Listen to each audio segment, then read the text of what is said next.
আব্বা, তুমি তো এনে শান্তিতে ঘুমোচ্ছো, আর তোমার ছেলেরা আমার সাথে কি করিস তুমি জানো? 15 বছর পর দেশের বাড়িতে পাড়া দিলাম, যাক নিজের স্বপ্নের বিল্ডিংটা 50 লক্ষ টাকা খরচ করে করতে পারিছি। ভাবছিলাম এত টাকা নিয়ে কি করবে, তা আসলে তো বিল্ডিংটা অনেক সুন্দর হয়েছে। যাই আব্বারে ডাক দিয়ে সারপ্রাইজ দিই। আব্বা, আব্বা। কি ডারে উকি ঝুঁকি মারতেছে? ভাই উকি ঝুঁকি মারতেছিস কেন? তাই মিয়া, আপনি তুই তো গাড়ি করে কথা বলতেছেন কার সাথে? আপনি জানেন আমি কে? এই মিয়া, আপনি কি ডাতে আমার দেখে লাভ কি?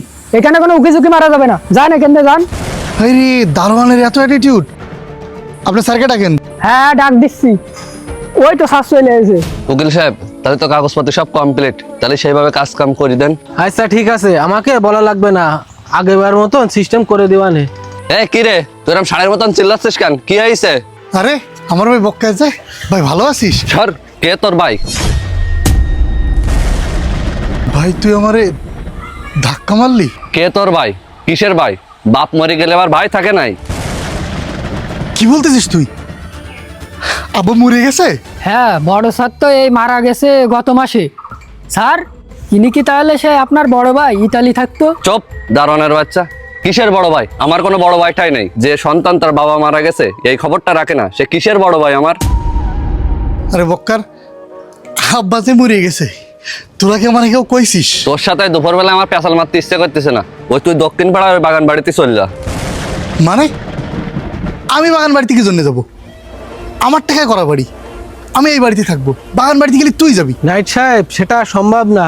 আপনার বাবা মারা যাওয়ার আগে এই বক্কা সাহেবের নামে এই বাড়ি আর জমি সহ উইল করে দিয়ে গেছে, আর আপনার জন্য ওই বাগানের জমিটাই দিয়ে গেছে। এবার তো বিশ্বাস হয়েছে উকিল সাহেবের কথা। যা, তুই তোর বাগান বাড়ি চল যা। এই দারোয়ান, ঘর ধরে বাইর করে দে। ঘাট ধরে বের করে দেবে কি তোর ইচ্ছা মতো? 50 লাখ টাকা পাঠাইছি আমি এই বাড়ি করার জন্য, আমার টাকা দে, আমি চলে যাচ্ছি। উকিল সাহেব কি বলেছে শুনিস নি? তুই এখন আইনের ব্যবস্থা নিলেও কিচ্ছু করতে পারবি না, কাগজপত্র সব আমার নামে। এই দারোয়ান, তোরে কি বলেছি? ঘর ধরে বাইর করে দে। ভাই, আপনি চলে যান, খামাকা এই জায়গায় দাঁড়াই থাকেন না। দেখতেছেন না গার্ড ধরে বাইর করে দেবে বলতেছে, আপনি চলে যান। খামাকা আমার পেটে লাথি মেরেন না। না ভাই, খামাকা আপনার মতো একটা গরিব মানুষের পেটে আমি লাথি মারবো না, আমি চলে যাচ্ছি। কিন্তু বক্কার ভাই, তুই কাজটা মোটেও ঠিক করলি না। আমার এত কষ্ট পরিশ্রমের ফসল তুই সিনায় নিলি। আরে আমার আব্বার স্বপ্নের বাড়ি, আব্বারও থাকা হইলো না, আমারও ঠাই হইলো না। তুমি আমার সাথে বেইমানি বেইনসাফি করে যেতে পারো, আমি বেইনসাফি করবো না। তোমার আমি একা থাকতে দেবো না, এইখানে আমি বাড়ি করব। আমার এত কষ্টের উপার্জন, তুমি এই বেইনসাফিটা কি করে করলে আমার সাথে একটু কও দিনি? ভাই, আপনার আব্বার কোনো দোষ নেই।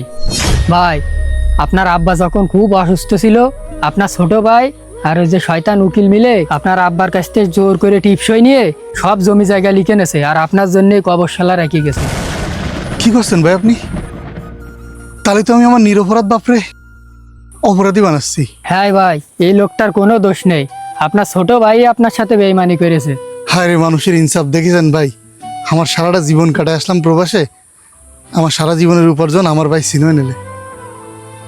আপন ভাই, জেল পুলিশ মামলা কিচ্ছু করতে যাব না, আল্লাহর কাছে বিচার দিয়ে তোলাম, উনিই বিচার করবে। ভাই, আপনার তো আপাতত থাকার কোনো জায়গা নেই, আমার ছোট একটা বাড়ি আছে, ওই জায়গায় চলেন, ওই জায়গায় কয়েকদিন থাইকে নেন। চলেন। আসেন। রক্তের সম্পর্কের চেয়ে দামি কোনো সম্পর্ক এই পৃথিবীর বুকে নেই, কিন্তু এই রক্তের সম্পর্ক বেইমানি করবে, সম্পর্ক ছিন্ন করবে সামান্য কিছু টাকা পয়সার জন্য। আমাদের গল্পটা পুরোটাই কাল্পনিক, কিন্তু এমন অনেক প্রবাসী ভাইরা আছেন যারা সারা জীবন প্রবাসে কাটিয়ে এসেছেন, দেশে এসে দেখেছেন তাদের জন্য কিছুই রাখা নেই। দেশে আসার পর তাদের সঙ্গী শুধু হতাশা আর দীর্ঘশ্বাস। ভিডিওটি ভালো লাগলে অবশ্যই লাইক কমেন্ট শেয়ার করে পাশে থাকবেন।